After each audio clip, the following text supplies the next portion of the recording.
warahmatullahi wabarakatuh. Waalaikumsalam warahmatullahi wabarakatuh. Alhamdulillah wassalatu wassalamu ala asyrafil anbiya'i wal mursalin wa ala alihi wa sahbihi ajmain. Asyhadu an la ilaha illallah wahdahu la syarika lahu wa asyhadu anna Muhammadan abduhu wa rasuluhu la nabiyya ba'dah. Allahumma shalli wa sallim wa barik ala sayyidina Muhammad wa ala ali sayyidina Muhammad.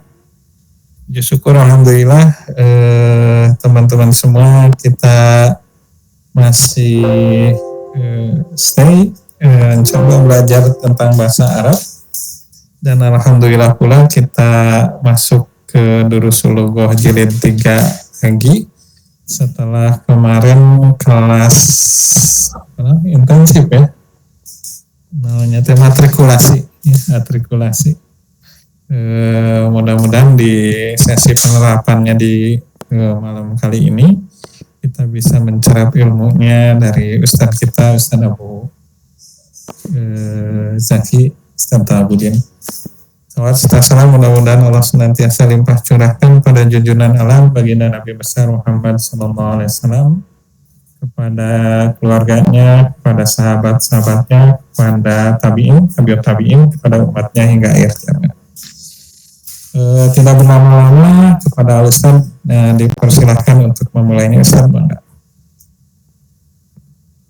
Baik, Ustaz, nastamiru sana fi hadhil lailah. Kita lanjutkan pelajaran kita di malam hari ini.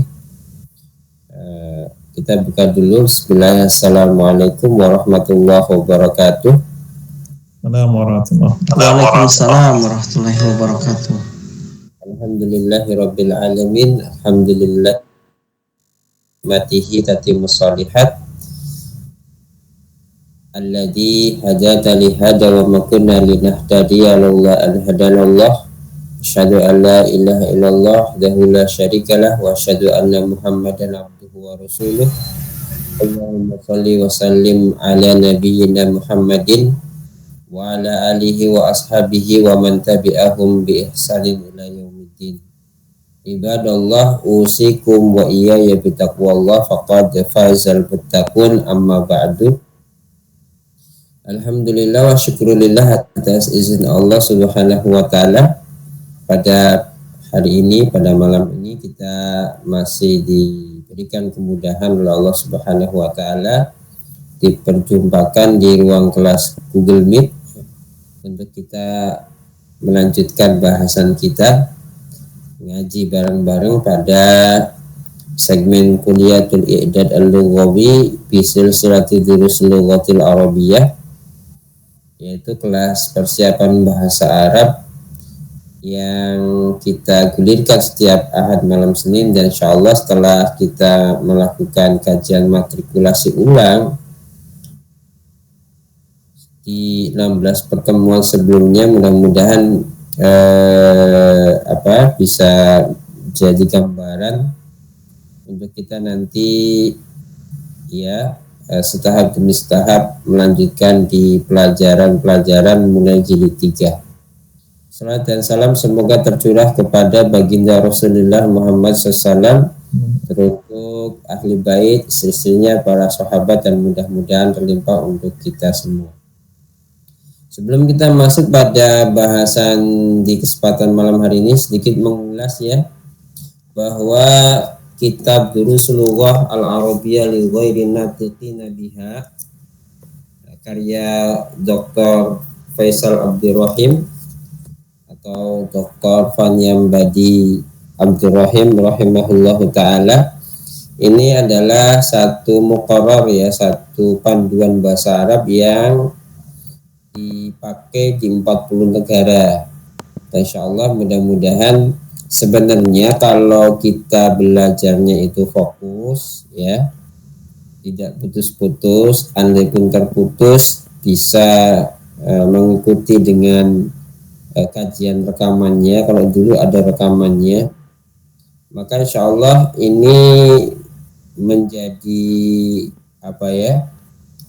estafeta pelajaran demi pelajaran yang nanti pada endingnya kita mudah-mudahan diberikan kemudahan untuk membaca katakanlah melancarkan kemampuan kita di dalam halaqah tatkala membaca kitab aslinya.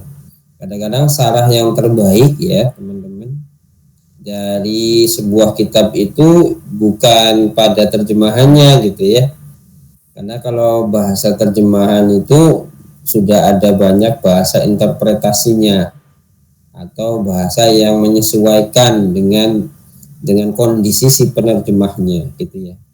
Itu yang kadang-kadang ketika membaca dari kitab asli dan dari kitab terjemahan itu kadang-kadang ada mispersepsi yang tidak sedikit ya, mengesampingkan maksud dari penulis ketika menuliskan gagasannya di dalam teks yang berbahasa Arab. Dan mudah-mudahan melalui ya walaupun kajian kita itu sepekan sekali dan itu juga dengan kondisi yang banyak keterbatasan, mudah-mudahan ini menjadi tambahan ya yang bisa kita terus kaji untuk tadi ya memperbaiki kualitas literasi kita ya, terutama ketika kita melaksanakan halaqah usbu'iyah.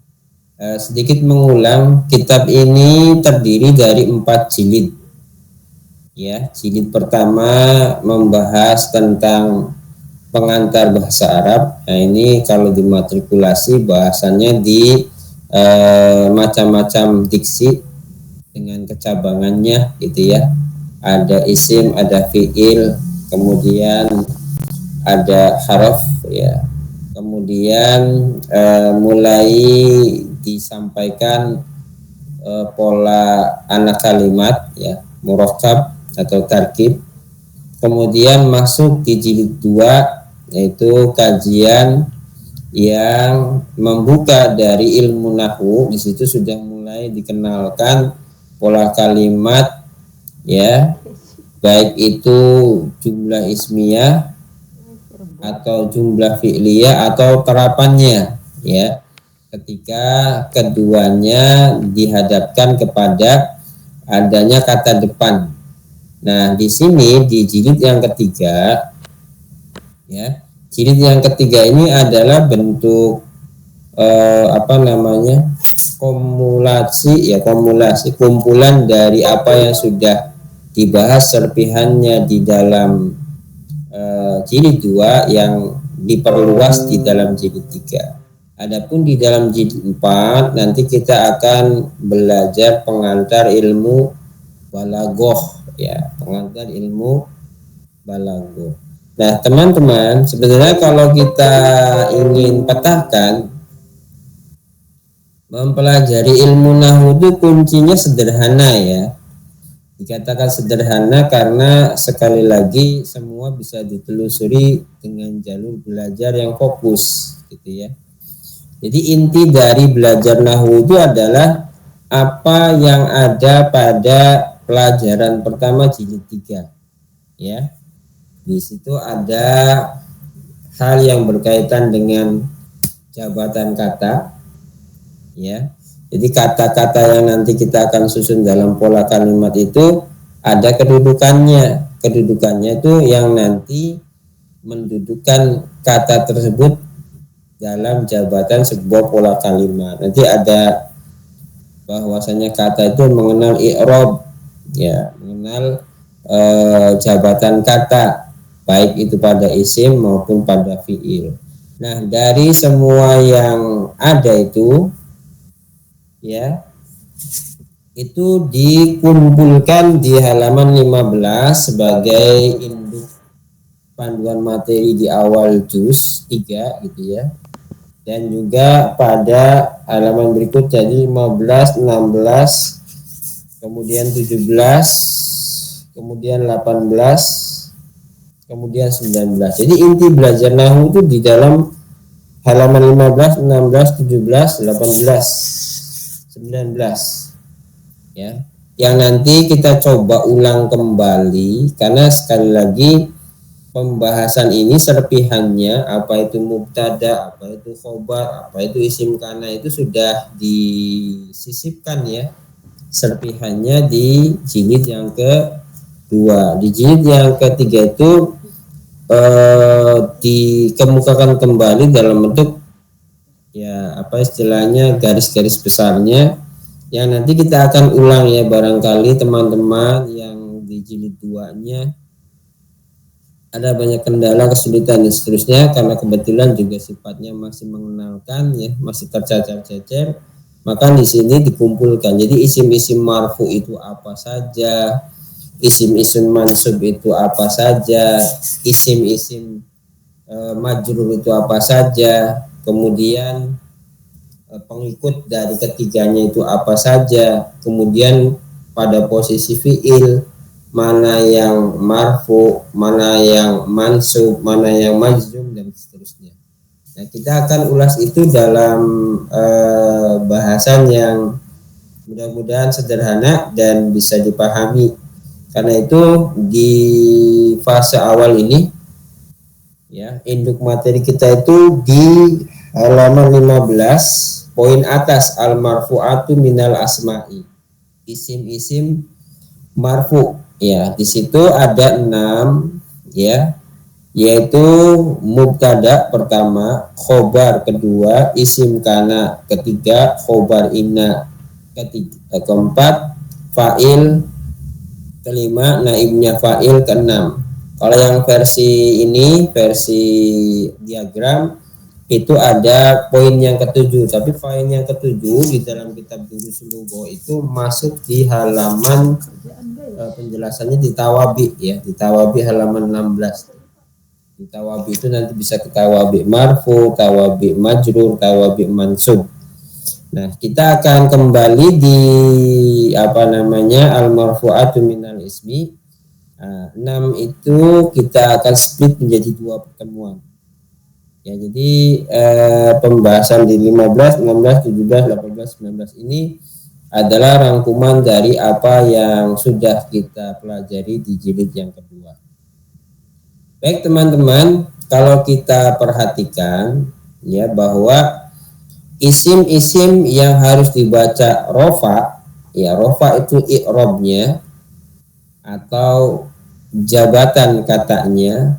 Ketika isim itu diberi jabatan kata rofa, maka isimnya disebut isim marfu. Makanya di sini disebut dengan al marfu'atu minal ismi, ya, al marfu'atu minal ismi atau al marfu'atu minal asma ya, jamak ya, al marfu'atu minal asma. Apa itu? Ya, isim-isim marfu. Nah, ada berapa itu isim-isim marfu? Ada 6 ya. 7 itu nanti bisa ke marfu yang disebut dengan tawabi itu ya. Bisa nanti ke mansub, bisa nanti ke majrur. Oleh karena itu nanti yang poin yang ketujuh itu bahasanya kalau kita kaitkan dengan kitab Durusul Lughahnya nanti terakhir. Karena yang namanya tawabi itu asalnya bisa dari fa'il, bisa dari mubtada, bisa dari khobar dan seterusnya. Namanya juga pengikut. Pengikut itu dia akan mengikuti induknya, apakah itu mubtada, khobar, fa'il, naibnya fa'il dan seterusnya. Baik, kita lihat di sini di dalam monitor kita buka. Jadi isim-isim yang dibaca rofa atau disebut dengan isim-isim marfu itu ada 6 minus 1, nomor 7 nanti kita bahas akhir ya. Yang pertama, isim yang wajib dibaca rofa itu adalah isim fa'il. Jadi fa'il itu ya, jabatan fa'il itu dia harus dibaca dalam keadaan rofa. Dalam keadaan rofa. Rofa itu tanda harokat aslinya adalah domah. Boleh domah tain, boleh domah 1 atau 1 domah. Ada juga tanda-tanda i'rab cabangnya. Nah, nanti di kitab jilid pertama itu nanti bisa dilihat di diagram halaman 11 ya. Itu tanda-tanda dari al-i'robat, alamatul i'robat, tanda-tanda i'rob. Jadi marfu itu apa saja, mansub itu apa saja, majrur itu apa saja, majzum itu apa saja. Nanti ada ini. Tapi kita tidak bahas sengaja biar nanti fokus ke ini dulu, ke i'rob dulu, yaitu dalam konteks bagian pertama yaitu i'rob rofa, sehingga isim-isimnya disebut dengan isim marfu. Kemudian yang berikutnya adalah al-maf'ul alladzi la yusamma fa'iluhu, ya. Maf'ul atau objek yang tidak disebutkan fa'ilnya, atau dalam bahasa nahwu disebut naibnya fa'il. Naibnya fa'il, ciri bahwa dia itu adalah naibnya fa'il, dia dalam keadaan jumlah fi'liyah, ya, pola kalimat kata kerja atau pola kalimat verbal jumlah fi'liyah, ya. Hanya keberadaan fi'ilnya harus dibaca majhul, harus dibentuk dalam kata kerja pasif, ya. Asalnya doroba, kata kerja aktifnya diubah menjadi wazan fu'ila, menjadi fi'il majhul atau kata kerja pasif. Nah, setelah itu kata yang ada di depannya itu adalah yang disebut dengan al-maf'ulu alladzi la yusamma fa'iluhu, ya. Isim maf'ul yang tidak disebutkan fa'ilnya, sehingga karena fa'ilnya tidak ada, ya, maka kata berikutnya yaitu setelah duriba itu disebut dengan naibnya fa'il, ya. Nah, itu juga dibaca rofa karena dia berharokat domah tain. Berikutnya adalah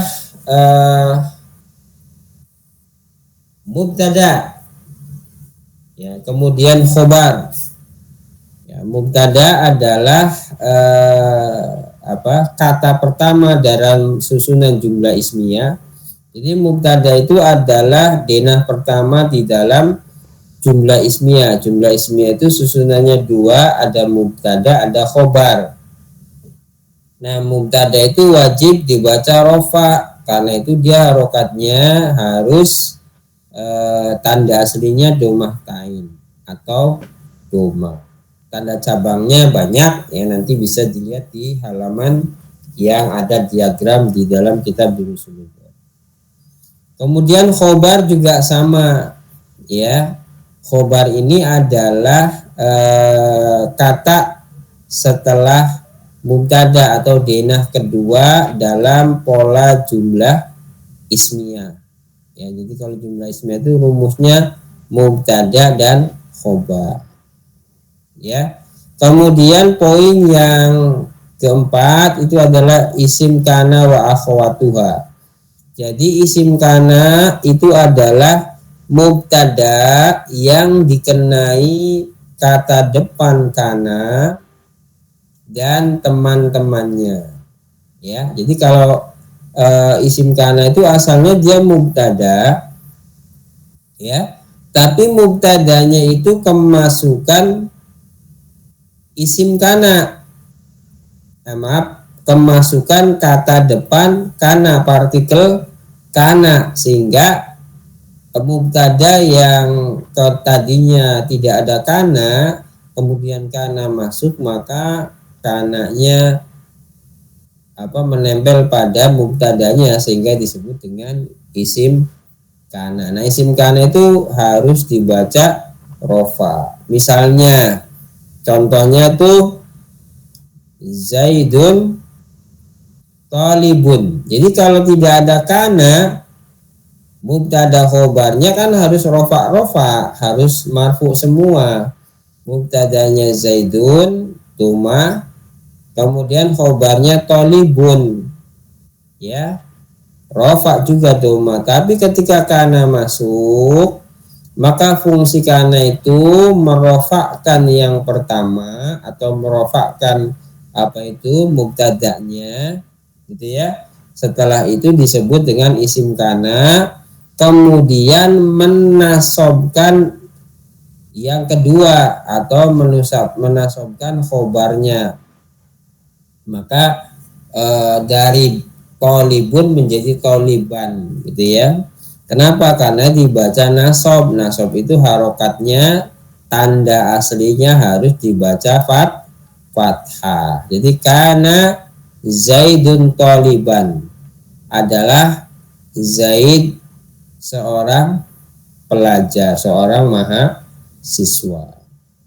Kemudian khobar inna wa akhwatuha. Poin yang keenam ini khobar inna dan teman-temannya. Kalau tadi ya partikel kana masuk ke jumlah ismiyah, fungsinya merofakkan yang pertama, menasobkan yang kedua. Kalau inna dan teman-temannya kebalikannya, ya, menasobkan yang pertama kemudian merofakkan yang kedua. Artinya apa? Mubtada dibaca nasob, ya, khobarnya dibaca rofa. Mubtada yang kena inna namanya kemudian isim inna, khobar yang kena inna kemudian disebut dengan khobar inna.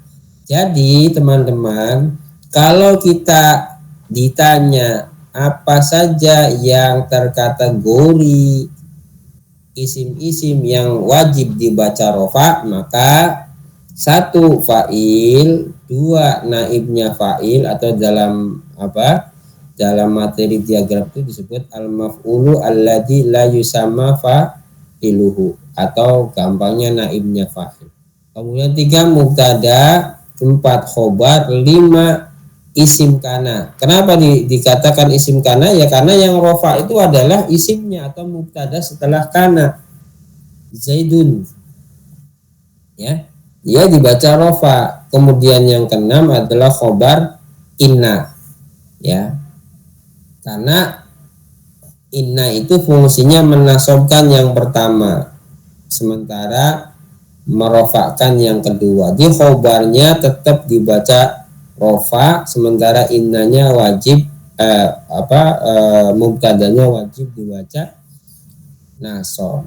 Nah, jadi ada berapa isim-isim rofa? Ada 6 tambahan tabi, ya, tambahan tabi. Karena tabi itu sekali lagi nanti dia bisa tabi lil marfu, ya, tabi lil mansub, tabi lil majrur.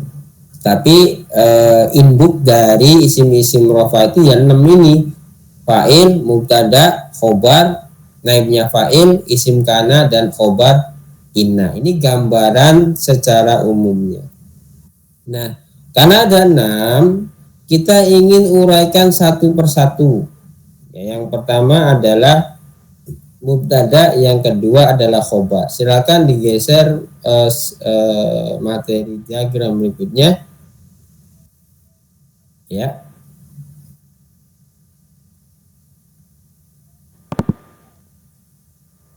Ya, silakan digeser. Ya.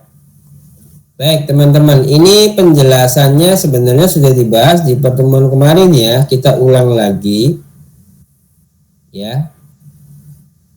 Kita ulang lagi bahwa yang dimaksud dengan jumlah ismiyah itu adalah pola kalimat yang diawali oleh isim. Jumlah ismiyah itu terdiri dari 2 denah, ya. Jumlah ismiyah terdiri dari 2 denah. Denah pertama adalah mubtada atau yang disebut dengan mubtada. Denah kedua adalah yang disebut dengan khobar. Baik mubtada maupun khobar dia harus dibaca rofa, sehingga isimnya disebut dengan isim marfu, ya. Jadi kalau ada mubtada pasti dia berdampingan dengan khobar. Tidak mungkin ada mubtada ya kalau tidak ada khobarnya. Kenapa? Karena mubtada dan khobar dalam sebuah pola kalimat jumlah ismiyah itu tidak bisa dipisahkan. Sekarang definisinya apa yang dimaksud dengan mubtada? Nah, di situ ya disebutkan, ini definisi dari Jurumiyah ya. Definisinya dari Jurumiyah. Kalau tidak percaya boleh lihat nanti matan Jurumiyah. Ma makna al-mubtada wa mal makna al-khobar. Dan jawabannya seperti ini. Nah, apa yang dimaksud dengan mubtada? Al-mubtada'u al-ismu al-marfu'u al-ari ya. Isim marfu yang kosong, yang terbebas ya. Anil awamili, dari kata-kata depan atau partikel ya, partikel kata gitu ya.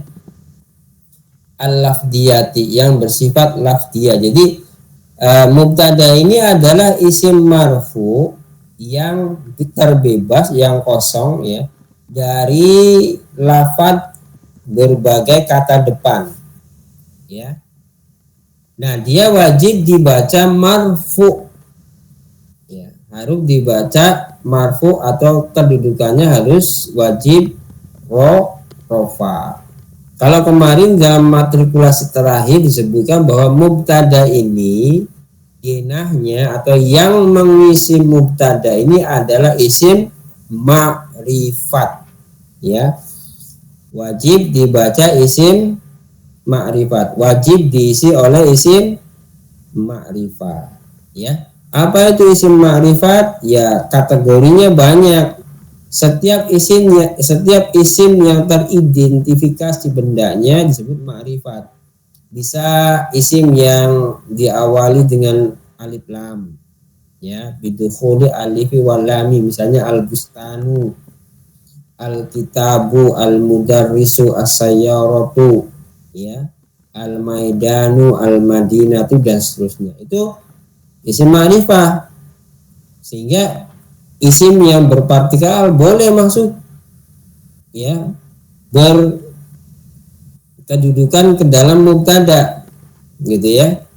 Nah, kemudian kategori yang lain dari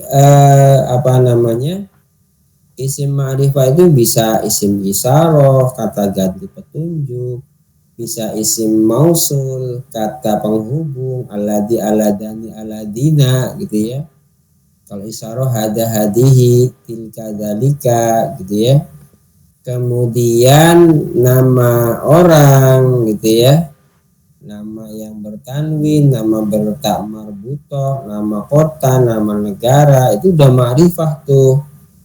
Kemudian apalagi? Kemudian adalah isim domir, huwa, huma, hum, dan seterusnya. Nah, itu wajib menduduki mubtada, karena kedudukan mubtada ini harus diisi oleh isim ma'rifah dengan berbagai kecabangannya ya.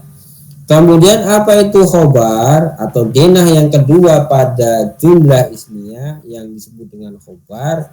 Khobar itu adalah al-ismu al-marfu'u al-musnadu ilaihi al-mubtada ya. Isim marfu yang disandarkan kepada mubtada. Jadi kenapa dikatakan al-musnad ya, disandarkan? Karena tadi saya katakan antara mubtada dan khobar itu satu dari keduanya itu nggak boleh dipisahin gitu, seperti dua keping mata uang gitu ya. Kalau bagian sisi satunya bagus, kemudian bagian sisi yang lainnya bopeng, maka nggak laku ya, dianggap tidak laku. Nah, sama jumlah ismiyah juga begitu, ada mubtadanya tapi khobarnya tidak ada, maka tidak layak disebut jumlah ismiyah, pun juga sebaliknya. Nah, itu tentang mubtada dan khobar. Nah, kita cek posisi mubtada ya. Nah, lihat di bagan ya. Kita cek posisi mubtada'nya. Dari berbagai teman-teman, dari berbagai kecabangan dari isim ma'rifah ya, isim yang definitif ya, bendanya sudah diketahui ya, itu dalam mendudukan mubtada ya dibagi menjadi dua ya. Ada isim domir ya, jadi bisa dengan huwa huma hum, hiya huma hum huna, anta antuma antum, anti antuma antuna, ana nahnu ya. Bisa dengan isim dohir. Isim dohir itu adalah ya isim yang sejatinya ada gitu, isim ma'rifah yang sejatinya ada tadi, dia diawali dengan partikel huruf alif lam, misalnya alkitabu, kitab ini ya, itu isimnya ada ya, disebut dengan isim dohir ya. Atau dengan menggunakan nama orang Zaidun misalnya, nah itu namanya isim dohir. Atau dengan atribut predikat yang dimiliki oleh manusia baik laki-laki ataupun perempuan, misalnya profesi seorang dokter misalnya at-tabibu ya, profesi seorang guru perempuan al-mudarisatu, profesi seorang politisi ya, misalnya as-sayisu ya. Kemudian posisi seorang pemimpin al-amiru dan seterusnya, itu semuanya adalah isim dohir. Isimnya ada, terindra, teridentifikasi. Cara mengidentifikasinya ya, kalau dia nama orang udah jelas. Kalau dia kata benda, teridentifikasi dengan adanya partikel al di depannya, pasti dia ma'rifah, artinya bendanya teridentifikasi. Jadi sekali lagi, dena mubtada itu adalah isim ma'rifah dengan berbagai kecabangannya, tetapi untuk memudahkannya denahnya itu dibagi dalam dua keadaan saja, yaitu isim domir dan isim dohir. Isim domir itu ya tadi kata ganti orang pertama ya, ana nahnu, kata ganti orang kedua anta antuma antum, anti antuma antuna ya, kemudian kata ganti orang ketiga huwa huma hum, hiya huma hunna. Kemudian isim dohir itu semua isim ma'rifah yang selain daripada domir. Oke, itu adalah denah mubtada dan dia harus dibaca marfu gitu ya, harus dibaca marfu ya. Contoh dia Zaidun, nah, dia marfu, kenapa? Karena berharokat doma ya.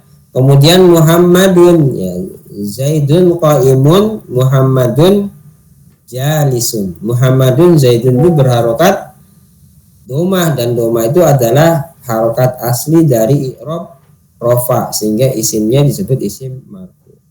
Kemudian yang isim domir, nah isim domir ini kategori isimnya itu isim bina ya.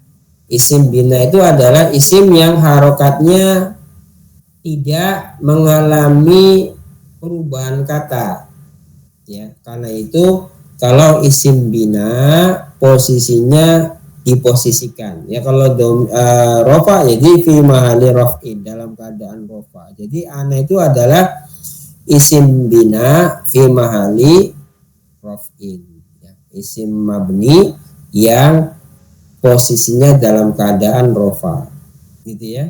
Selain domir, selain isyarah, selain ini semuanya itu adalah isim mu'rab ya, begitu. Setelah kita mempelajari menganalisa dena mubtada yang wajib dibaca rofa, atau paling tidak dalam keadaan rofa, ya fi mahalli raf'in kalau dia adalah isim mabni. Isim yang ciri isim mabni apa sih? Ya kalau rofa dia nggak berharokat doma dan ia tidak akan pernah mengalami perubahan, mau di depan, mau di belakang, mau di tengah, mau ada kata depan, mau tidak ada kata depan, ya tetap ana, nahnu tetap nahnu gitu ya. Ya. Kemudian denah yang kedua atau isim rofa yang kedua adalah khobar. Ya. Sekali lagi khobar itu adalah kata yang dimusnadkan dengan mubtada'nya, kata yang disandarkan dengan mubtada'nya. Nah, apa sajakah yang dapat menduduki denah khobar? Ini pun juga sudah dijelaskan pada pertemuan yang kemarin di matrikulasi terakhir. Kenapa? Karena matrikulasi kemarin itu sudah membahas dua hal ini, yaitu mubtada dan khobar. Nah, khobar itu denahnya bisa diisi oleh satu kata atau isim mufrad. Ya, paling kanan tuh ya, dari posisi kita di hadapan monitor gitu ya. Ya, khobar itu ya bisa diduduki oleh isim mufrad. Ya, kalau isim mufrad berarti dia isim nakirah. Perhatikan Muhammadun jalisun. Jalisun itu adalah isim nakirah. Kenapa? Karena ya kalau dia atribut orang, jalisun kan atribut ya, aktivitas duduk atau orang yang sedang duduk ya. Nah, itu kan tidak diawali dengan partikel al, sementara di sisi lain dia bukan isim nama gitu ya. Kalau isim nama meskipun pakai domatain ya dia ma'rifah, tapi kalau bukan isim nama kemudian dia bertanwin maka dia adalah isim nakiro. Jadi mubtada yang satu kata itu wajib dibaca nakiro atau wajib dibaca tanwin atau tanda rofaknya adalah domah tain ya, atau domah tain. Domah tain lebih tepatnya. Kenapa? Karena dia nakiro itu wajib bertanwin. Jadi kalau mau disebutkan ya jumlah ismiyah mubtada khobar yang khobarnya terdiri dari satu kata, sama saja kita hendak menyebutkan bertemunya isim ma'rifah dengan isim nakiro. Ya, isim ma'rifahnya apa saja boleh, isim nakirohnya harus bertanwin. Nah, itu denah khobar yang pertama yang wajib dibaca rofa. Kemudian denah khobar yang kedua ya, jika keadaannya ghairu mufrad, bukan satu kata ya. Ada dua keadaan di sini, ada dua keadaan. Ada yang terdiri dari dua kata ya, yang disebut dengan sibeh jumlah atau syibhul jumlah. Syibhul jumlah itu kalau mau kita padankan terjemahannya sama dengan pola anak kalimat. Anak kalimat ini belum pola kalimat ya, pola anak kalimat, dia belum memiliki makna yang sempurna. Bahasa lain dari syibhul jumlah itu ya tadi murakkab ya, atau tarkib atau sibeh jumlah. Ini sibeh jumlah, syibhul jumlah, murakkab, kemudian tarkib itu istilah yang sama, artinya susunan dua kata. Nah, denah khobar dalam keadaan sibeh jumlah ada dua, yaitu dorof madruf, kata keterangan yang mempertemukan isim dengan isim. Jadi keterangan ada dua ya teman-temannya ya, kata keterangan yang mempertemukan isim dengan isim yang disebut dengan dorof madruf ya. Isim dorof itu adalah isim nasab ya. isim yang berharokat fathah. Misalnya amama, waro'a, khorija, qobla, ba'da, dan seterusnya.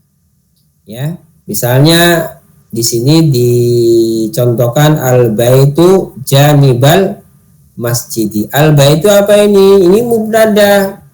Kenapa? Karena dia adalah isim ma'rifat. Dari mana? Partikel al. Karena dia mubtada, dia wajib dibaca rofa. Rofa itu tanda aslinya adalah harokat doma. Karena itu mubtadanya tidak boleh dibaca al-baita atau al-baiti, tapi al-baitu. Kemudian khobarnya disusun oleh dorof. Kalau ada dorof, pasti isim depannya itu adalah isim madruf, dan isim madruf itu sama kedudukannya dengan isim majrur. Jadi dibaca kasroh, sehingga di sini dilafadzkan al-baitu janibal masjidi. Rumah itu di samping masjid. Ya, khobar janibal masjidi. Nah, itu kan tidak kelihatan ini mana tanda harokat rofaknya atau mana tanda rofaknya. Kenapa? Karena itu kan fathah. Nah, karena dalam keadaan doroh madruf, maka khobarnya kalau kita mengi'rab nanti dibahasakan dengan bukan ismun marfu'un, ya, tetapi dorfun wa madrufun. Nah, fi mahali raf'in, dalam keadaan rofa. Artinya meskipun di situ fathah, karena kedudukan dia itu adalah khobar dan khobar wajib dibaca rofa, maka di situ kalau kita mengi'rabkan, mengidentifikasi jabatan kata, maka nanti akan disebutkan i'rabnya khobaruhu, misalnya dorfun wa madrufun, alasannya fi mahali raf'in, dalam keadaan rofa. Ya. Kemudian bila denah khobarnya itu adalah si B jumlah, susunannya jar majrur, ya tinggal didudukan saja khobarnya, berarti jar majrur. Misalnya Zaidun fil masjidi. Zaidun dia mubtada, keadaannya adalah ma'rifah. Kenapa? Nama orang, karena itu dia diberi harokat rofa. Karena nama orang itu bertanwin, maka dibaca domah tain.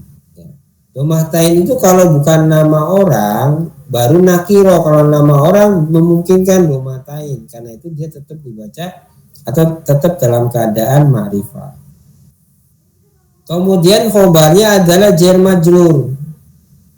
Ya, khobarnya adalah jar majrur. Di sini disebutkan fil masjidi.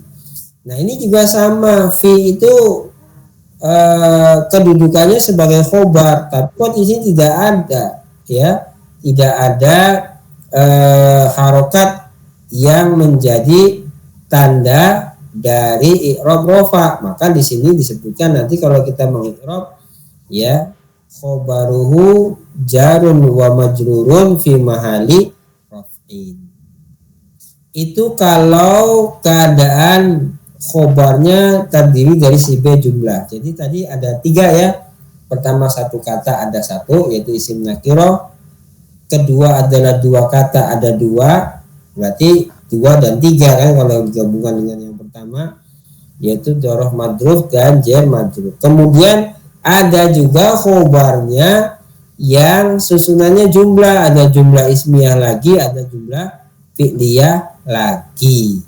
Jadi di dalam satu pola jumlah ismiyah itu ada jumlah ismiyah lagi, tapi jumlah ismiyah yang kedua itu kedudukannya sebagai khobar. Contoh ya, contoh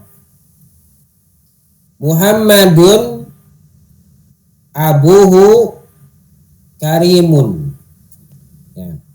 Contoh khobar yang keadaannya jumlah ismiyah. Muhammadun abuhu karimun. Ya, Muhammadun ini adalah mubtada, dia. Mubtada 1 lah ya kalau mau dikasihkan aksen gitu ya. Kenapa dia mubtada? Karena dia adalah isim ma'rifah, karena isim alam, kata yang maknanya nama, gitu ya. Nah, kemudian khobarnya diisi oleh jumlah ismiyah lagi. Jadi di dalam khobar itu ada mubtada 2 dan khobar 2. Mubtada 2 dan khobar 2 itu kalau disederhanakan itu adalah khobar 1. Paham ya maksudnya ya? Jadi di dalam jumlah ismiyah ini terdapat 2 khobar. Ya, sebenarnya khobarnya 1, cuman karena ada terapan kata, terapan pola kalimat, maka dianggap 2 padahal cuma 1. Ya, jadi abuhu ini adalah mubtada, karimun itu adalah khobar. Kenapa? Karena dia isim bertanwin. Nah, meskipun demikian, abuhu karimun ini walaupun dia jumlah ismiyah, tapi dia itu adalah khobar. Khobar dari siapa? Khobar dari Muhammadun.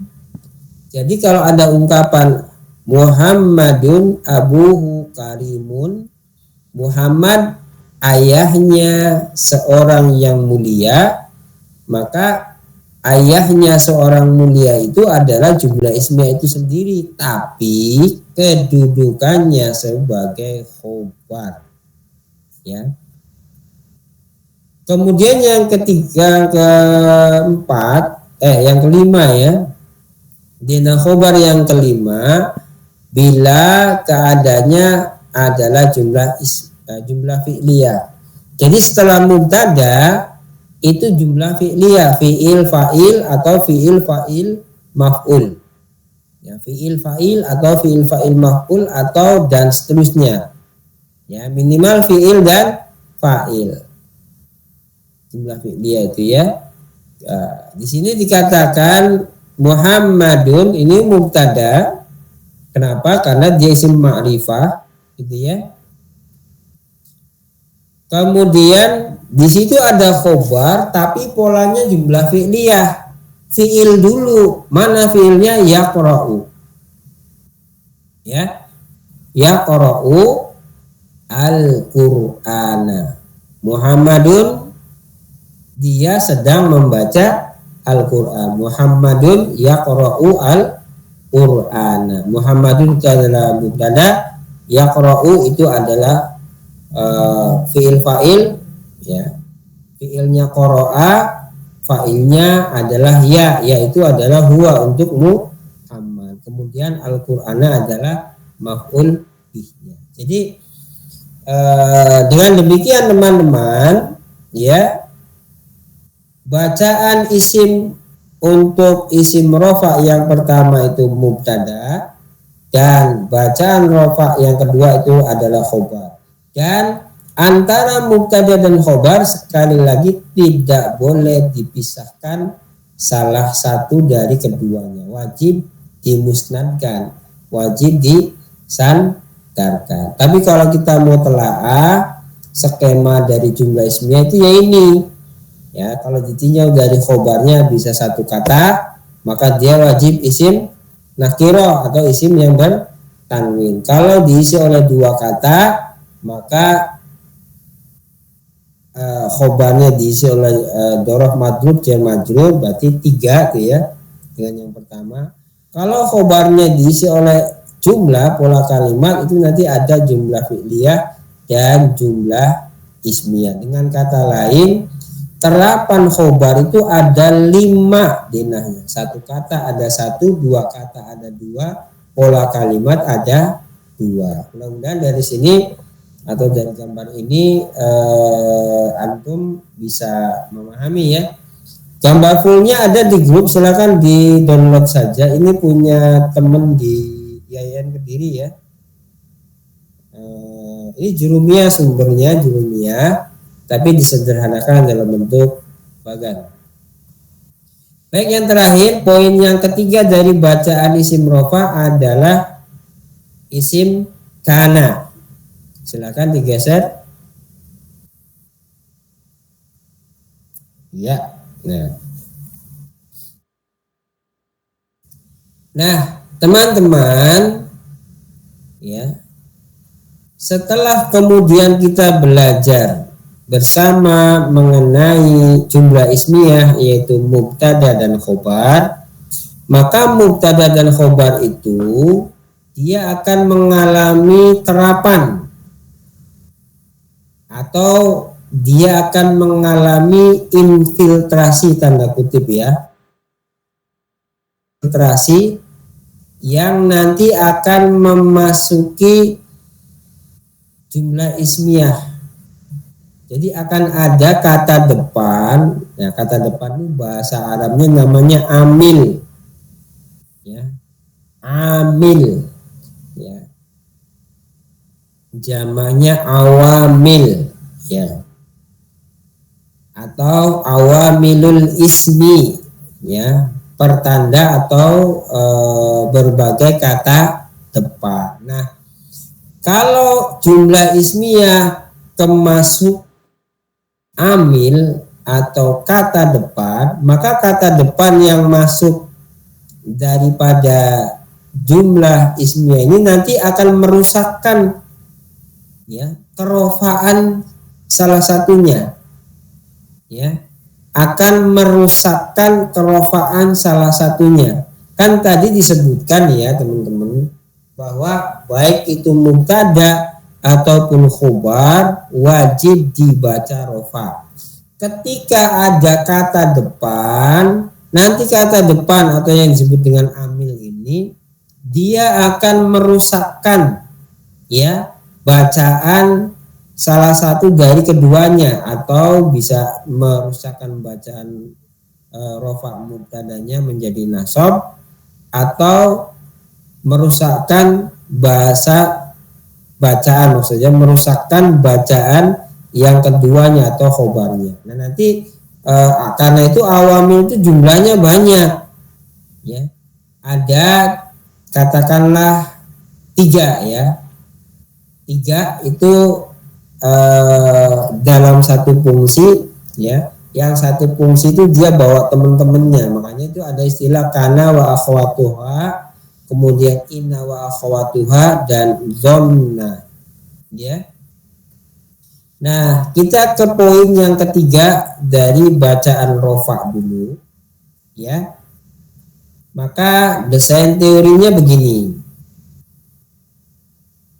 Ketika kana masuk pada mubtada dan khobar, maka kana itu fungsinya, lihat di bagian atas, kana wa akhwatuha tarfa'ul isma wa tansibul khobaro, ya. Ketika kana masuk bawa teman-temannya, ya, maka kana itu nanti akan melaksanakan fungsinya menginfiltrasi dari mubtada khobar yang tugasnya adalah merofakkan isimnya, artinya isimnya tetap dibaca rofa, gitu ya. Berarti mubtadanya tetap dibaca rofa, gitu ya.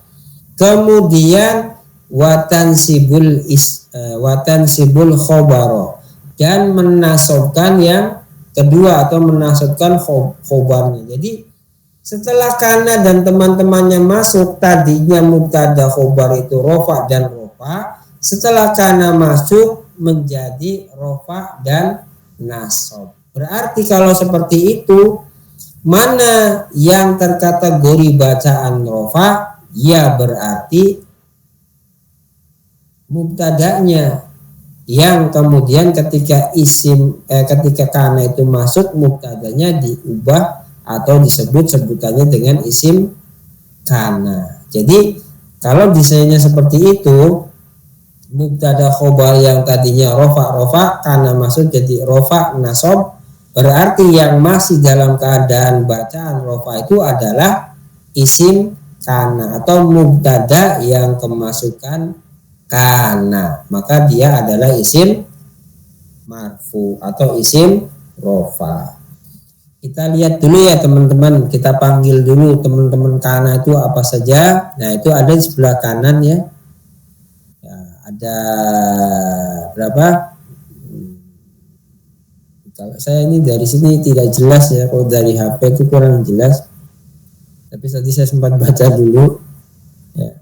Ada 12 ya, itu sebelah kiri tengah ke bawah itu terjemahannya. Kemudian contoh-contohnya ada di situ. Ya, contoh-contohnya ada di situ. Sebentar ya, saya lihat dari WA coba ya. Kalau Google Meet yang lama itu hilang ya, enggak kayak ini. Coba lihat. Suara saya masih terdengar teman-teman? Masih Tat. Oke, saya dari WA ya. Coba di double tap, Tat, double touch itunya Tat. Gimana ya? Pas Google Meet-nya di double tap, double touch. Ini nggak bisa tetap. Kamu nggak bisa ya? Saya dari WA aja, kalau suaranya masuk dari WA aja nggak apa-apa. Baik Tat. Kalau bisa digedein, bisa dicilikin. Nah, baik. Ini ya, jadi teorinya karena itu nanti masuk kepada mubtada khobar. Nah, karena punya tugas tarfaul isma wa tansibul khobaro, berarti karena itu merofakkan mubtadanya kemudian menasabkan khobarnya, artinya yang masih tetap dibaca rofa berarti mubtadanya. Nah, setelah karena masuk, mubtadanya yang tetap dalam keadaan rofa itu namanya diubah menjadi isim kana. Kalau yang masuknya kana ya berarti isim kana. Kalau yang masuknya amsa ya berarti isim amsa. Kalau yang masuknya asbaha ya berarti isim asbaha. Tapi kalau puyeng-puyeng ya sebut saja isim kana. Tapi teman-teman kananya antum harus kenali. Ada amsa di waktu sore, ada asbaha di waktu pagi, ada adha ya di waktu duha, ada madama itu selama, ini kalimat bersyarat ya. Ada laisa, ini penafian. Ada soro, menjadi. Ada bata di waktu malam atau bermalam. Ada zolla di waktu siang. Ada ma'an fakka senantiasa, ma fati'a senantiasa, ma bariha senantiasa, ma zala senantiasa. Nah, ini kita coba ini ya, coba urai gitu ya. Nah, karena itu nanti ada beberapa fungsi yang nanti merubah status apa ya, status pola kalimat dari jumlah ismiyah itu. Jadi kalau jumlah ismiyah itu teman-teman ya apa namanya, kalau jumlah ismiyah itu makna yang dikandung dalam pengungkapannya itu adalah kalimat berita. Iya, kalimat berita ya. Kalimat berita. Jadi memberitahu, misalnya al-bustanu jamilun, bunga kebun itu indah. Itu kan kalimat berita gitu ya. Nah, tetapi ketika ada kana masuk nanti akan ada 3 keadaan dari pola kalimat berita dalam jumlah ismiyah itu. Ya, ada yang maknanya kalimat bersyarat ya. Kalimat bersyarat ya. Misalnya menggunakan amil madama. Madama, selama. Ya, madama. Contoh, at-thalibu ini mubtada. Ya. Fin najahi ya. Fin najahi itu sukses khobar. Madama ini kalimat bersyarat atau ini salah satu teman kana. Mu'alliman. Mu'alliman apa ini? Mu'alliman itu khobar. Kan tadi kalau ada isim yang tidak berpartikel al dan dia bertanwin, pasti dia khobar. Ya. Pasti dia khobar. Karena itu madama sebagai teman dari kana tadi fungsinya merofakkan yang pertama, menasobkan yang kedua. Atau kalau masih bingung mana sih mubtada, mana khobarnya dari pola kalimat ini, yang jelas at-thalibu pasti mubtada. Kenapa? Karena dia satu keberadaannya di depan, dua dia adalah isim ma'rifah. Fin najahi, ya, fin najahi itu adalah jar majrur. Kemudian madama itu adalah amil temannya kana. Mu'alliman adalah khobarnya, ya. Mu'alliman, maaf, muta'alliman itu belajar, ya. Kalau mu'alliman itu orang yang mengajar, kalau muta'alliman orang yang belajar, kalau mu'alliman orang yang belajar. Jadi at-thalibu fin najahi madama, ya, muta'alliman, ya, madama muta'alliman. Atau boleh juga, ya, boleh juga misalnya at-thalibu, ya, madama muta'alliman fin najahi, boleh saja. Mahasiswa itu selama dia menjadi seorang yang pembelajar, fin najahi, dia dalam keadaan sukses, dia dalam keadaan berhasil, gitu ya. Jam berapa ini? 21.14. Nah, beberapa menit lagi, ya. Nah, kemudian yang kedua, makna perubahan setelah ada kana dan teman-temannya itu yang semula adalah kalimat berita, ya, menjadi kalimat bersyarat, ya, yang didahului dengan kata depan yang maknanya menafikan, ya, yang namanya nafi, menafikan. Contoh, ya, ya, mazala Muhammadun, ya, mujtahidan. Muhammad, ya, senantiasa menjadi orang yang rajin, ya. Mazala Muhammadun mujtahidan. Muhammad senantiasa menjadi anak yang rajin. Nah, mazala itu adalah tidak selalunya, gitu ya, sehingga dibahasakan senantiasa, ya.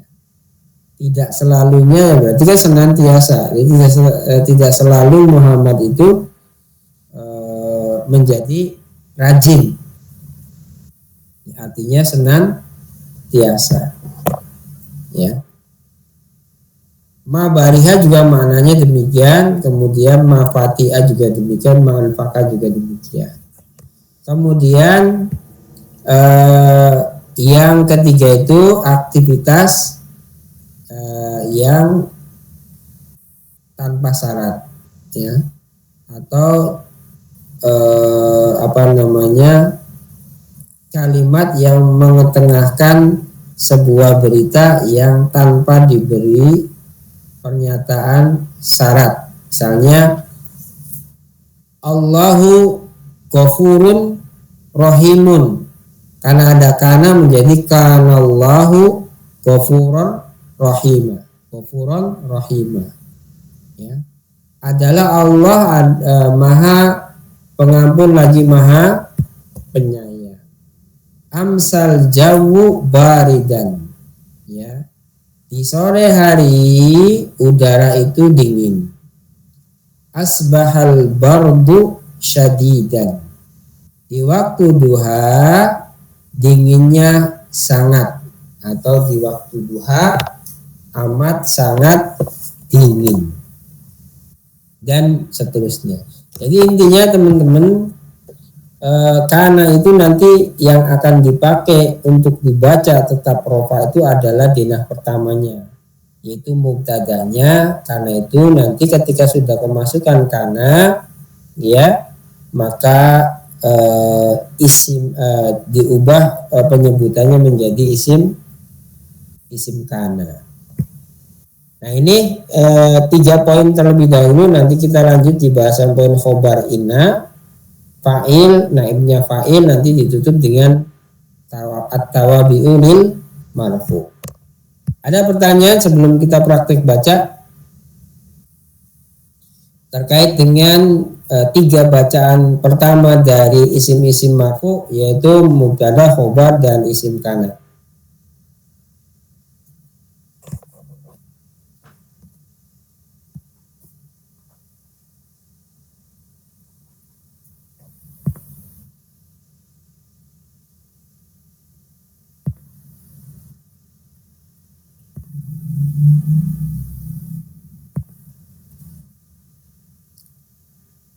Ada pertanyaan?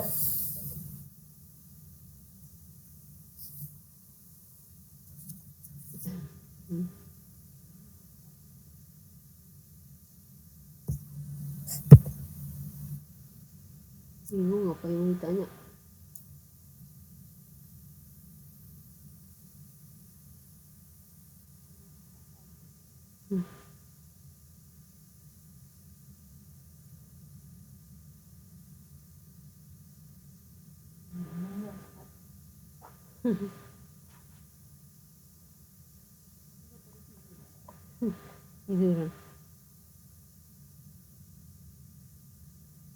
Nah, poin yang ini, yang contoh nomor 13 itu kalimatnya sebenarnya madamanya boleh langsung ditaruh di depan at-thalibu juga boleh gitu.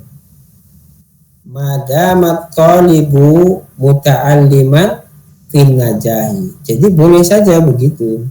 Karena namanya juga kata depan, maka boleh ditaruh di depan.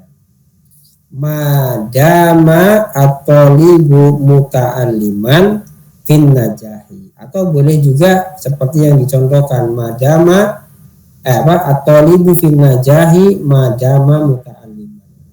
Karena kita pakai contoh yang standar gitu ya, masuk sebagai kata depan maka diposisikan di depan. Jadi yang contoh yang paling kiri itu sebenarnya madamanya tidak di belakang juga nggak masalah, tapi fin najahinya ditaruh di belakang.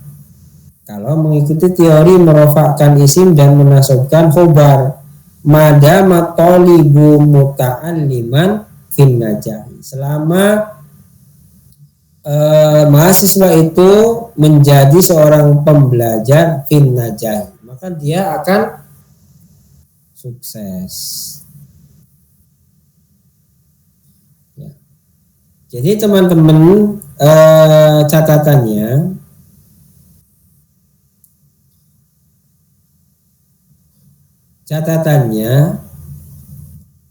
hukum asal atau katakanlah pola dasar dari jumlah di dalam bahasa Arab itu sebenarnya 2, ya. Pola dasar pola kalimat itu dalam bahasa Arab sebenarnya cuma 2. Apa itu? Jumlah ismiyah dan jumlah fi'liyah. Kalimat nominal, kalimat yang diawali dengan isim, dan kalimat verbal, kalimat yang diawali oleh fi'il. Nah, 2 pola kalimat dasar ini nanti ketika ada partikel yang masuk, inilah yang nanti menjadi terapan pola kalimat, yang kalau dalam bahasa Indonesia itu ada pola kalimat bersyarat, ada pola kalimat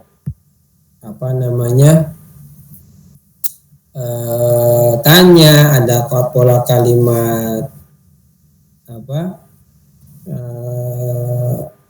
sanggahan, pengingkaran, penapian, dan seterusnya gitu ya. Jadi seperti itu fungsi dari partikel atau fungsi dari amil kata depan ini nanti yang fungsinya itu menerapkan terapan pola dasarnya, yaitu pola kalimat nominal, jumlah ismiyah atau pola kalimat. Contoh ya supaya tidak bingung gitu ya. Di dalam kaidah asya tuh ya. Ya. Di dalam kaidah asya misalnya disebutkan oleh tokoh Mu'tazilah gitu ya. Al aslu ya fil asya'i al ibahatu ya. Al aslu fil asya'i al ibahatu ya. Hukum asal dari suatu benda itu adalah mubah. Itu kata penulis Al-Mu'tamad. Jadi penulis Al-Mu'tamad ini adalah tokoh Mu'tazilah, akidahnya Mu'tazilah, tetapi dia bermadhab Syafi'i. Yang bukunya Al-Mu'tamad itu diringkas menjadi Al-Mustasfa oleh siapa?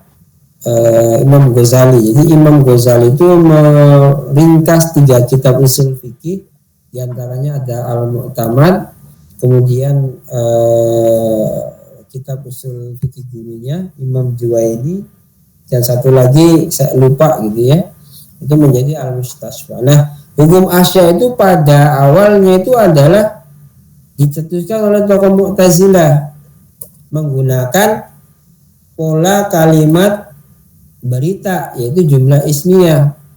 Al aslu fil asya'i al ibahatu ya. Al aslu itu adalah mubtada, fil asya'i adalah khobar, al ibahatu itu adalah badal dari al aslu ya. Nah, kalau menggunakan kaidah ini seolah-olah keberadaan dari benda-benda itu semuanya mubah gitu kan.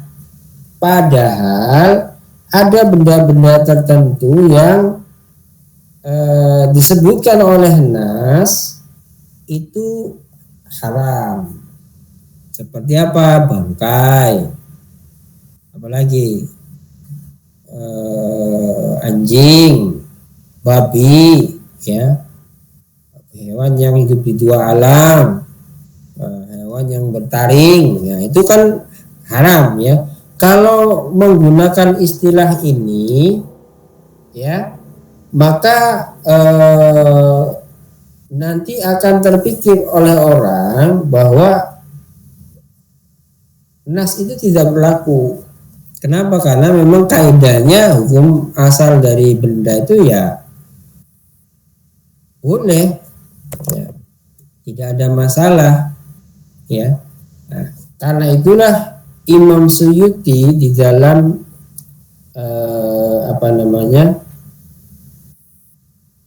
Al-Asbah wan Nadhair fil Furuq itu mengkritisi pendapat penulis Al-Mu'tamad ini ketika mengkaji benda yang dikaidahkan seperti itu, al-aslu fil asya'i al-ibahatu ya.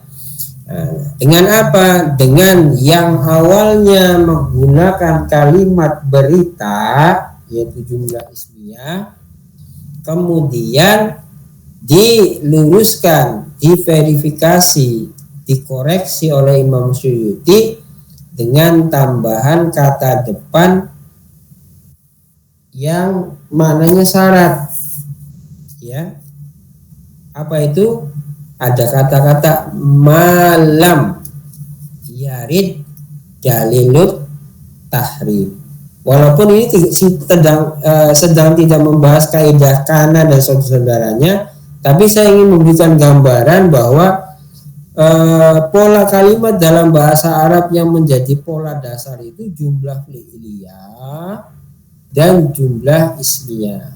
Nanti dia berkembang terapannya menjadi jumlah inkariyah, kalimat pengingkaran, menjadi jumlah istifhamiyah, menjadi kalimat pertanyaan, menjadi jumlah apalagi syartiyah, ya, pola kalimat bersyarat, menjadi jumlah munafiyah, kalimat penegasian, dan seterusnya. Itu setelah ada amil, setelah ada kata depan. Maka kunci untuk mengurai terapan-terapan tadi, jumlah istifhamiyah, jumlah apalagi tadi sebutkan, ya, itu kita harus paham dulu apa itu pola kalimat dasarnya, yaitu jumlah ismiyah. Yang poin pertama ini tadi dibahas pada bahasa mubtada dan khobar. Nanti ada terapannya ketika tadi kemasukan kata depan, apakah inna dan teman-temannya, apakah kana dan teman-temannya, ataukah dengan kemasukan dhamma, atau kemasukan huruf seperti huruf nafi, ya, al-izzatu, ya, adalah dibaca la izzata, kayak gitu-gitu maksudnya, ya. Jadi pola dasarnya adalah jumlah ismiyah dan jumlah fi'liyah. Pola terapannya nanti kalau ada kata depan atau amil. Itu catatannya yang ingin disampaikan, bahwa kuncinya memahami pola kalimat dalam bahasa Arab itu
huruf dengan isim, yaitu jar majrur tadi, ya, fil wasli anil madrasati minal madinati dan seterusnya. Nah, kedua ini ya maknanya adalah keterangan. Kalau idhofah mau dimasukkan ke dalam khobar boleh ya menurut minoritas ahli nahwu. Bisa juga misalnya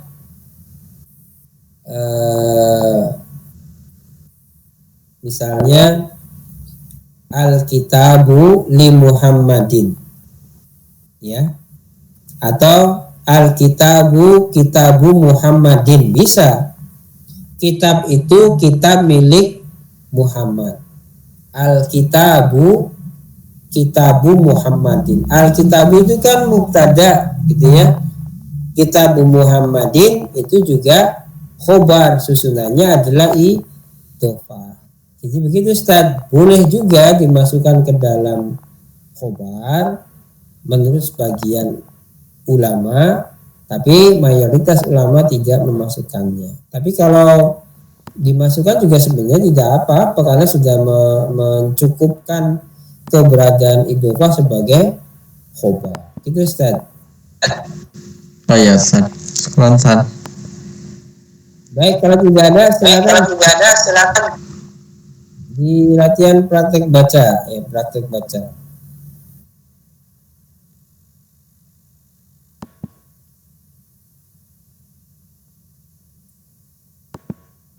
Kitab Bidayatul Muta'alim.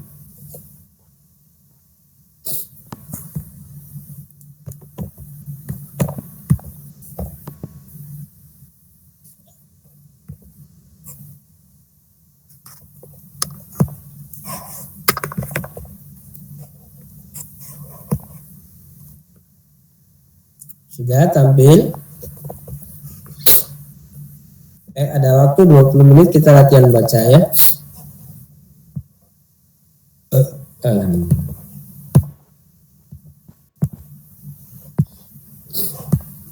Nah, saya buka dari WA.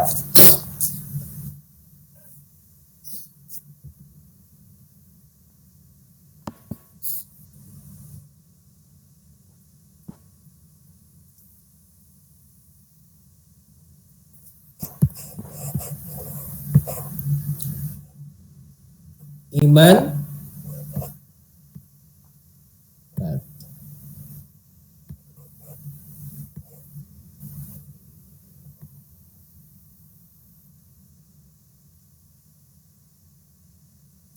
al-imanu. Sudah ketemu Ustaz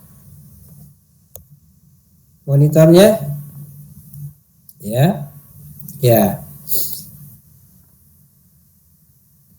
Nah, ini mubtada khobar ya teman-teman. Yang ada nih dengan dena khobar jer majrur. Oke? Ya. Al-imanu ini mubtada. Dia adalah isim ma'rifah. Kemakrifatannya diketahui adalah dengan masuknya partikel al. Gitu ya.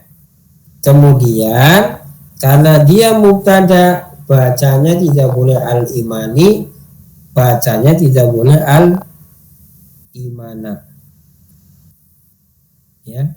Nah, ini bukan yang ini ya. Yang ini Tad. Halaman 14 Tad. Al-imanu bil anbiya'i.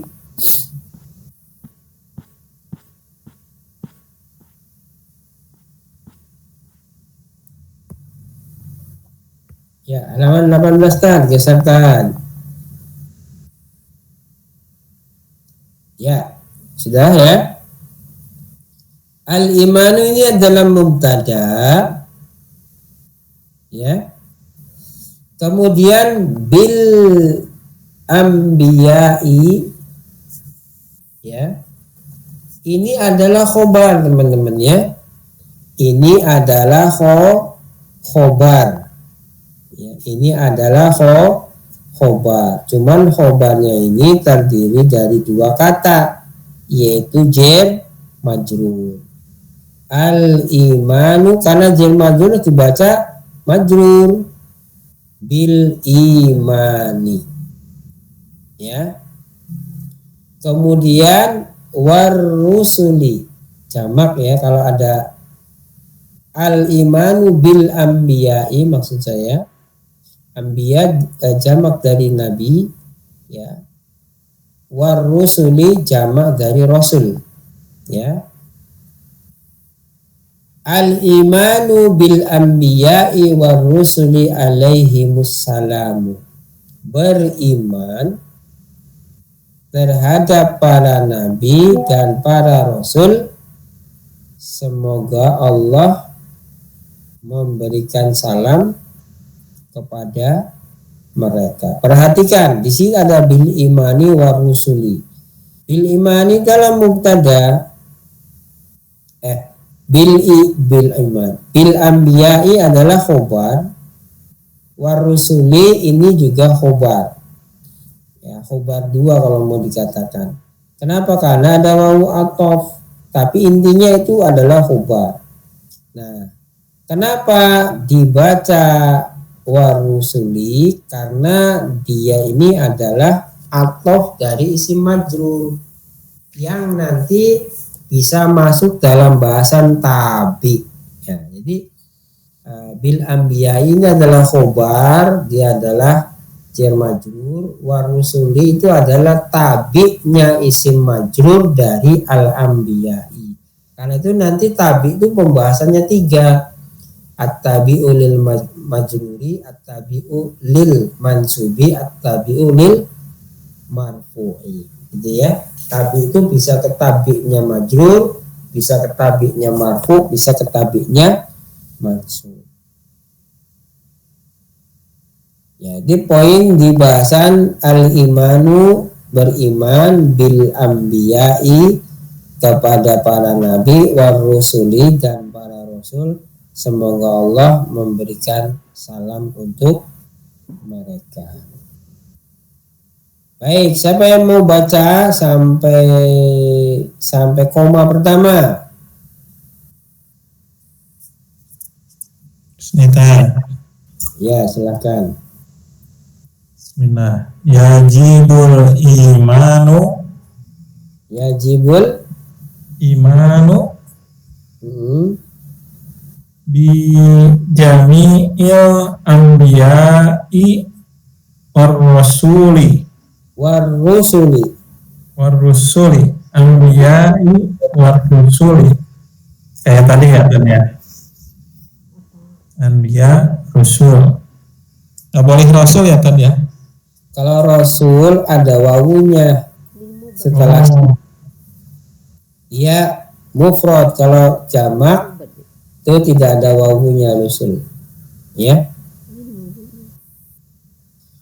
Yajibu wajib, al-imanu, ya. Kalau dibacanya al-imanu berarti al-imanu sebagai fa'il, gitu ya.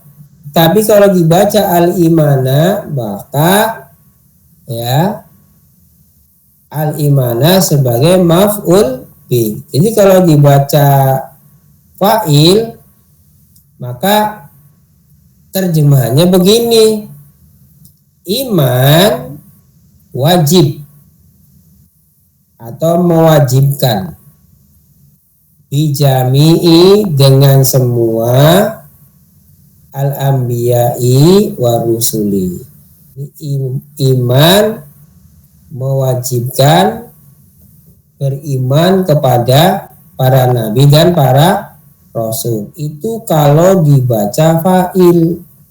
Kalau dibaca maf'ul bi maka begini, yajibul imana, wajib beriman. Jadi imannya sebagai objek yang dikenai wajib.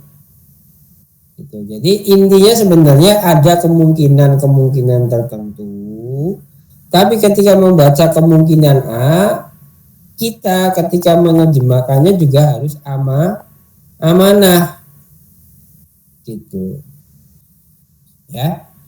Jadi kalau dibaca yajibul imanu, iman wajib ya, beriman wajib bijami'in anbiya'i wa rusuli, terhadap para nabi dan para rasul ya.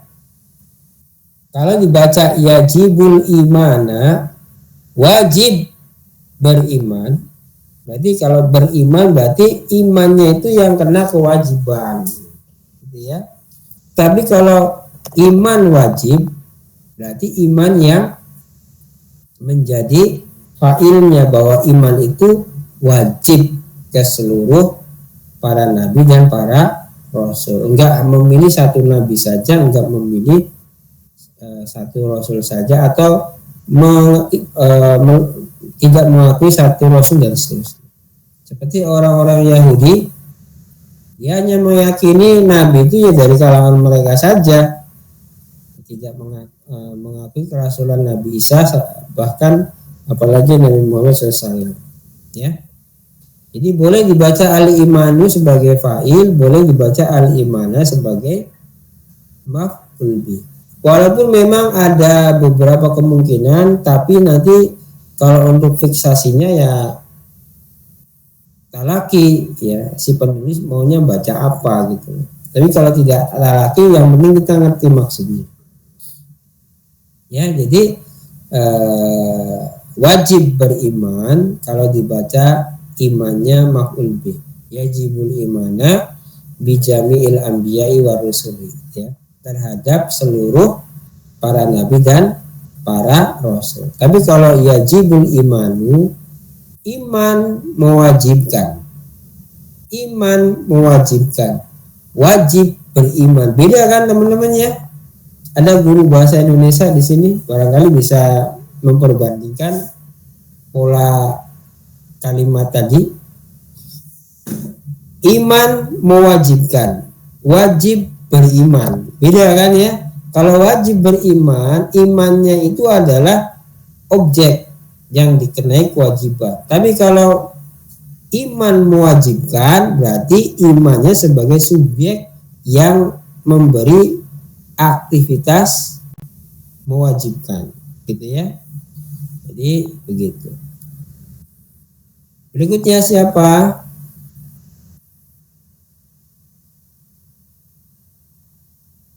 Ayo siapa? 10 menit lagi sampai 21.55. Ya Ustaz, saya Ustaz. Ada. Wa annallaha ta'ala ar-rasulu ar-risalah. Gimana Ustaz? Wa annallaha ta'ala ar-rasulur risala ilan nasi mubasyirina wa munzirina. Baik, itu ini ada tanda coba. Ya, kalau mutadanya tadi baru kana nanti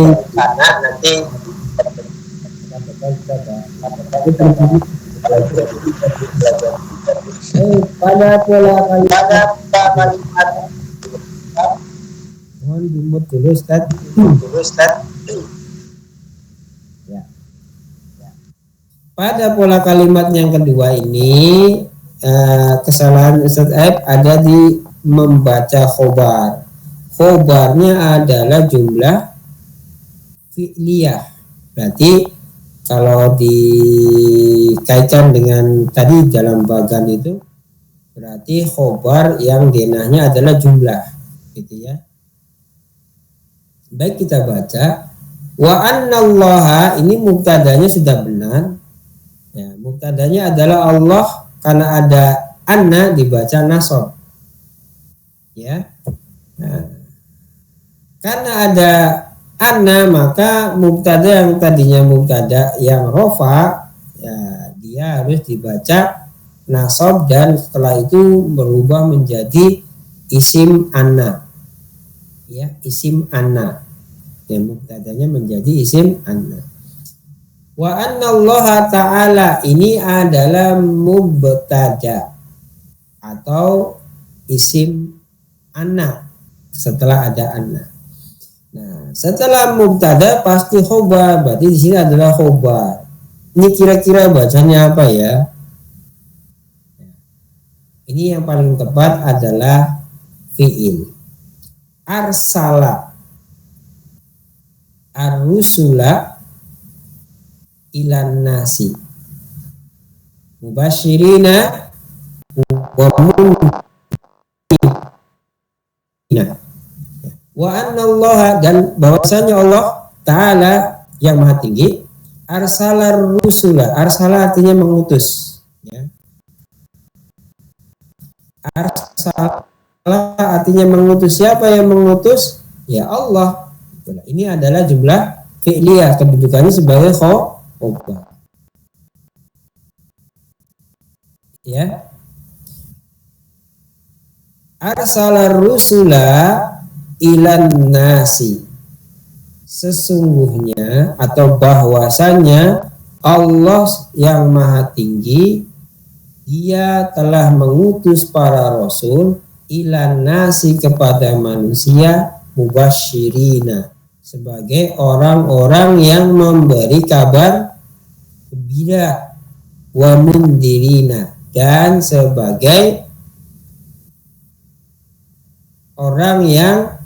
orang-orang yang memberikan peringatan. Gitu Ustaz ya.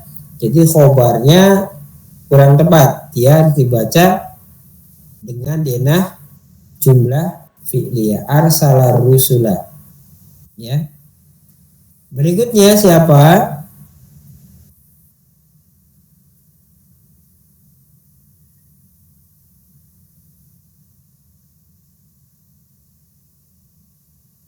Baik, saya baca ya, biar 5 menit saya sampai selesai. Berikutnya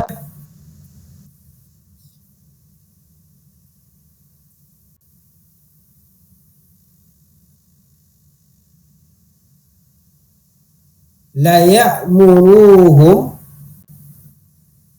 bi'ibadatillahi wahdah, agar benar-benar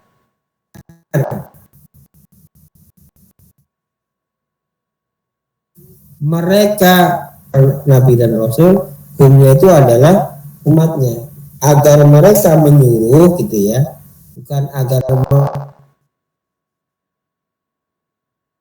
mereka disuruh. Dia para rasul kepada siapa? Ya kepada mereka. Mereka itu siapa? Ya hamba-hamba Allah, umatnya, umat para nabi dan para rasul, ya.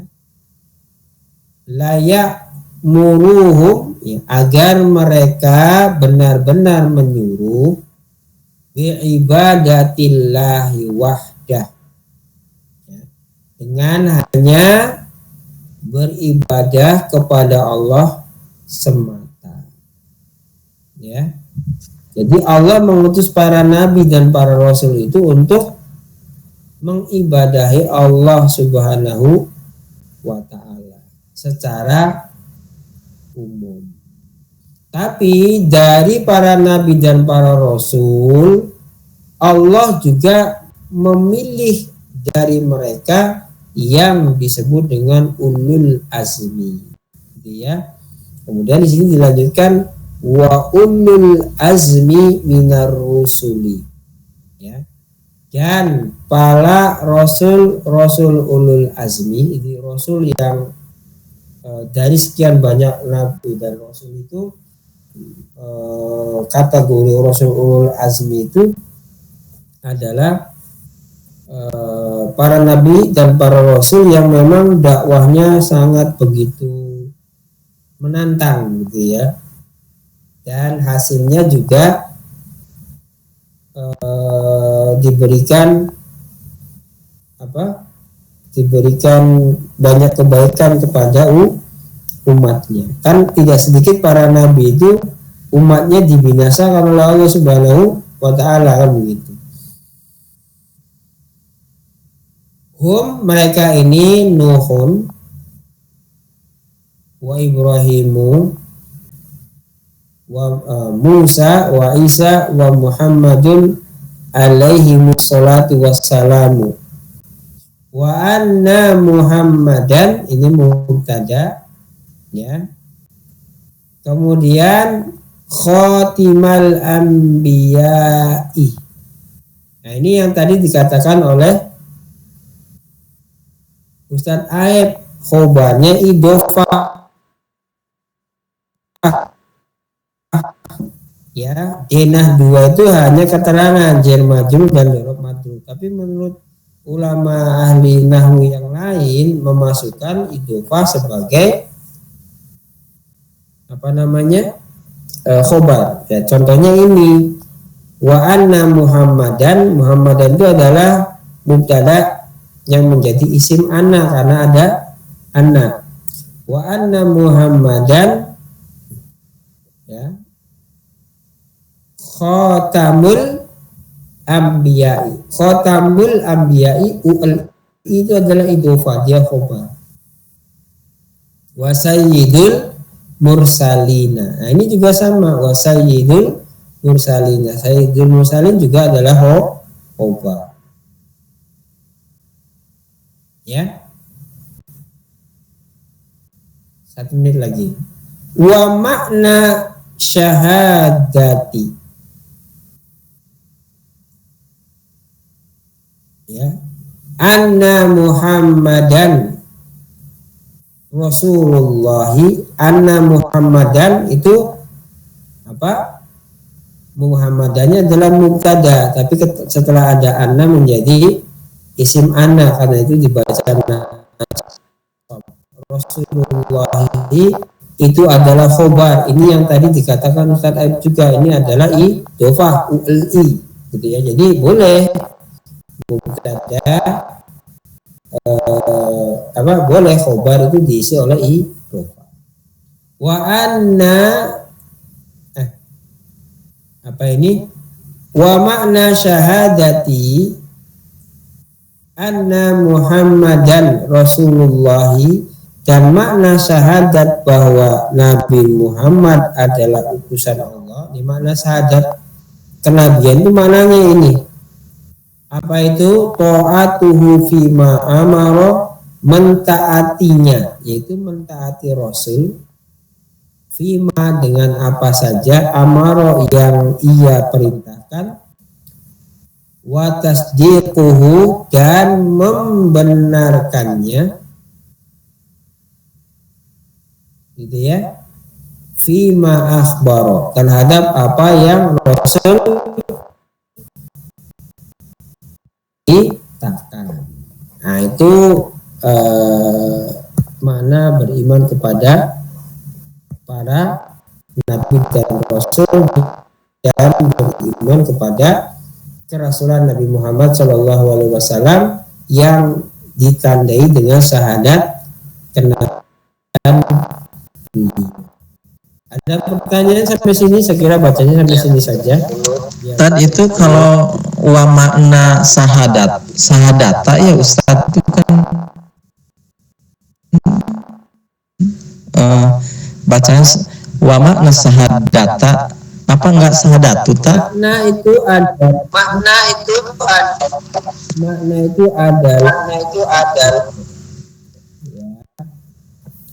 sahadati adalah mudhof ilaih. Wa makna sahadati, dan makna sahadatnya anna Muhammadan, bahwa Nabi Muhammad Rasulullah. Ini bacanya sahadatnya itu dibaca majrur. Kenapa? Karena dia mudhof ilaih ya. Karena dia mudhof ilaih. Itu Ustaz. Bukan syahadat, tapi oh iya. Syahadat ya. Dan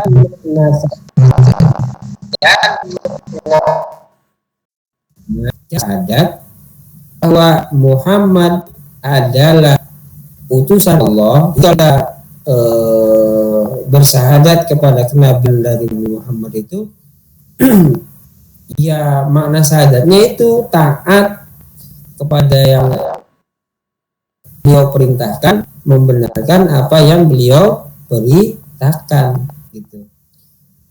Ada lagi yang ditanya? Yang paling mudah ya, kita budaya itu yang paling itu bisa kedua saya kurang-kurangnya bisa jadi inilah ya, bisa jadi apa sedikit tambahan sakofah gitu. Jadi kalau mau belajar baca pastikan yang gundul tapi yang mudah strukturnya. Kalau yang ada harokatnya malah nanti enggak ini ya, enggak. Kalau yang ada harokatnya malah nanti enggak. Tapi yang gundul pun kalau bisa yang pola kalimatnya masih mudah. Kalau yang ini kan namanya juga bidayatul muta'alim. Bidayatul muta'alim itu adalah yang awal-awal yang harus dipelajari oleh seorang pelajar. Isinya ada akidah, kemudian dakwah, isinya ada akidah, macam ya. Tapi dalam bahasa Irawan mudah, nggak susah-susah. Baik, itu yang bisa disampaikan. Mana foto? Satu tes. Ini tuh kadang-kadang kita tuh salah baca yang layak murhum tuh. Kan biasanya dibaca tuh layak murhum kayak gitu. Terus sama yang khotamal anbiya. Tadi kan khotamul yang benernya ini itu gimana tuh? Kadang-kadang nggak bisa ya dibaca layak murhum sama khotamal anbiya. Ada waktunya kita ke situ. Jadi layak muru sebelum ada la itu dibacanya yak muruna ya. La itu nanti membuang subut nunnya, jadi nunnya dibuang, jadi wawunya doang yang sisa gitu. Sama berarti bahasanya bahasan amil juga kan. Jadi asalnya itu baca dulu ya, mana tadi, nah, layak muru ada wawu situ ya. Sebelum ada la itu ya'muru ya, ya'murunahum ya, ya'murunahum memerintahkan, artinya para nabi itu memerintahkan mereka. Hum yang di situ itu adalah nabi ya. Nah, adalah di situ memberikan penegasan bahwa nabi itu benar-benar telah memerintahkan, telah menyampaikan ini dan seterusnya, sehingga tidak lagi alasan nanti masa kenabian tertentu atau di masa Nabi Muhammad SAW itu punya alasan, saya belum kenal Islam gitu. Tidak ada alasan lagi nanti ketika Nabi itu dalam hijab, tidak ada alasan lagi seseorang tidak mengislam. Kenapa? Muhammad sudah menyampaikannya, sudah membenarkannya, sudah menunaikan gitu. Itu Ustaz. Jadi kalau kita buang lamnya ya, jadi di situ nanti menjazmkan fiilnya. Jadi tanda bahwa adalah menjazmkan fiilnya. Jazm fiil dengan subut nun itu dengan membuang nunnya. Ya. Nanti kita ada waktunya ke situ, ke fiil jazm ya, fiil jazm. Jadi kita akan bahas itu. Tetapi ya memang semua harus rutin, harus estafet aja. Tapi alhamdulillah nanti ketika kita baca ya, kita akan urai ya kesulitan seperti apa. Karena itu kan nanti dan pada prakteknya kita membacanya nggak banyak-banyak. Dan pola pembelajaran semua kayaknya kita ubah dengan kayak yang kemarin tuh. Tugas latihan, ambil poin penting, lanjut praktek di materi gitu. Ini selesai pakai materi lain. Itu step ya. Jadi kedudukan Itu penting, karena itu saya katakan belajar itu intinya antum atau kita semua tahu apa saja isim-isim masuk, apa saja isim-isim majrur, apa saja fiil rofa, fiil nasab, fiil jam. Nanti akan ketahuan kayak tadi, wa ana Muhammadan khotamul anbiya'i wa sayyidul mursalina. Kenapa dibaca khotamu? Karena ada khotbah itu harus dibaca di rofanya diketahui dan mudhofnya. Mudhof itu kalau mau kita ulang itu ada uli, u itu kalau mudhof ilaihnya adalah isim nakiro atau isim bertanwin, ada ua kalau dia isim ghairu munsharif. Jadi kalau kita tahu denah-denah dari bacaan-bacaan isimnya, rofa, nasob, kemudian majrur atau jar, nanti kita akan bisa secara otomatis membaca. Paling tidak ya kalau pola kalimat itu susunannya ada 5 kata, ya awalnya benar 2 kata dulu, benar 3 kata, benar 5 kata, ya awalnya benar 2 kata dulu. Baik, pukul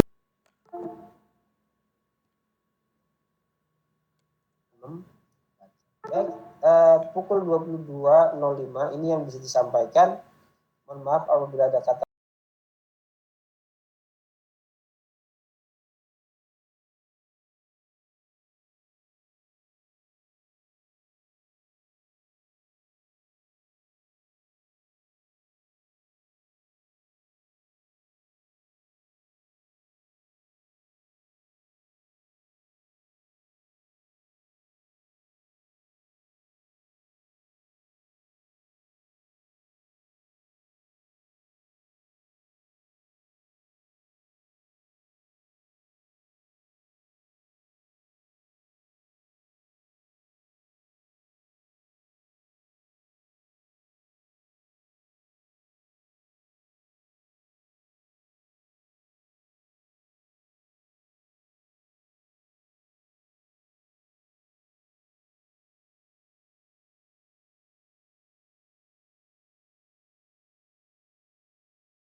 lima ini yang bisa disampaikan.